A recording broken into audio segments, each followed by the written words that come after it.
I evo ljudi, gura motor. Kao što vidite, neće da upali, struja ga jebe. Svećica struja, šta li je, moguće da je svećica. Gura motor. Pošto tata ne može da dođe po mene. Pošto sam tu dole na prvi, kao što ste vidjeli s prošlog pipa. Sad guram. Nije mi prvi put. Gurao sam ga koliko puta. A išao sam u Lazarevac sa bratom. Šta bi da mi se pokvario na magistrali negdje, u Vrevacima ili tamo negdje. Šta bi radio tamo? Ništa, sve normalno, išao pun gas, samo piči. I sad počeo da jebe u zadnje vrijeme. I ja stvarno ne mogu da razumijem ovaj motor, jebe mu, joj bre, sve mi je, pojeo mi je sve, džigericu mi pojede.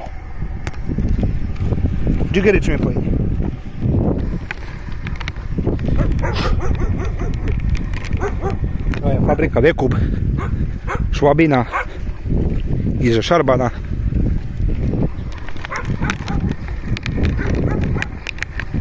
Na tako magarci, gdje da snimam da ne bi. Evo ovdje bale, roll bale.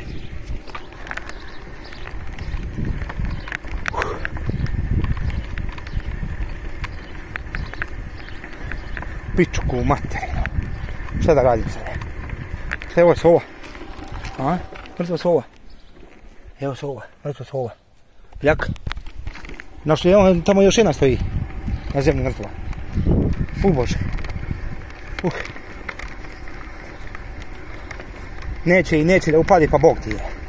Da ga jebeš neće da upali, da ga jebem neće da upali. Sunce ga jebalo, pičak ga jebalo.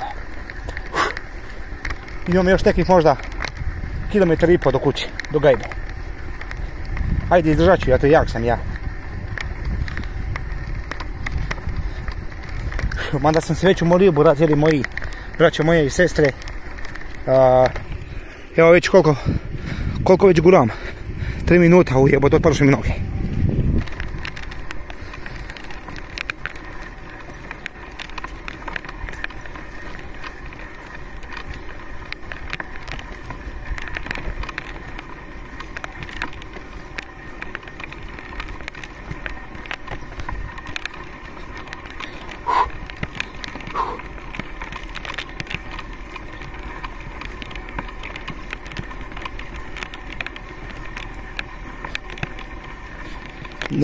Neće, svećica baca struju. Probija kroz kabel, kroz bobinu. Ali šta je to moglo da bude, dalje do svećice? Ili ovo je ovdje što sam menjao, ovo ovdje struju, ovo je magnet, ovo je. Prošle godine sam menjao i jebi ga. Ne znam što to možda bude. Kod majstora na Ubu, 3.500 mi je naplatio. Vidite kakav sam, vidite čelo, vidite kakav sam, sav sam mokar. A nema nigdje hlada da stanem u hlad, da popijem malo ulutre. Išao sam po ulutru do prodavnice i